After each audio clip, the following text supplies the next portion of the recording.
They believed back then, in those days, that the kings and queens of Europe were put in their position by God himself. Therefore, they were somehow divine and had mystical powers.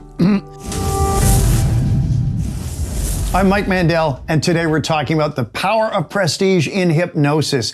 This is a great thing, and it goes back to about 1000 AD to the King of England, Edward the Confessor.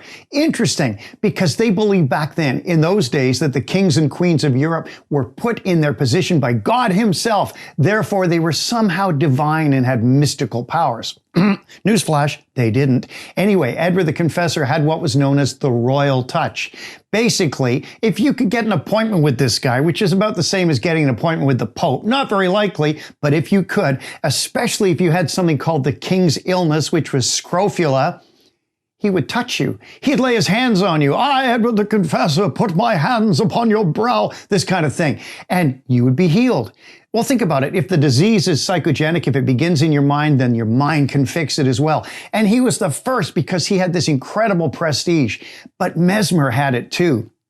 Mesmer, with his animal magnetism, when he'd have his seances, he'd set up a thing called a baquette. So a big round tub full of iron filings and water and wine bottles and iron rods. And people would sit around this, holding on to this stuff. And Mesmer would come into the room. He'd be wearing a freaking turban. And he had incense burning. And everybody would freak out when he walked in because his animal magnetism had come into the room because of his prestige.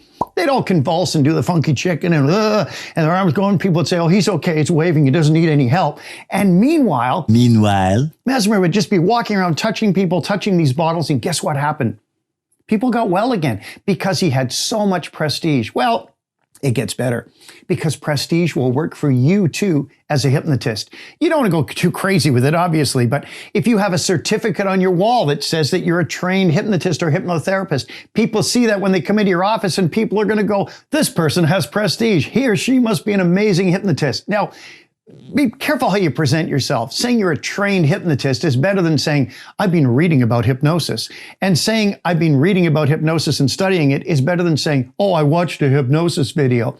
Zero prestige there. So what's the bottom line? The bottom line is hypnotists with prestige have a real advantage over those who don't have it.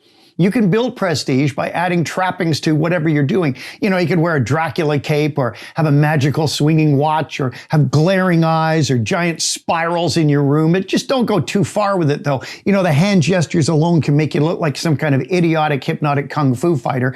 If you overdo it, you could wind up just looking ridiculous.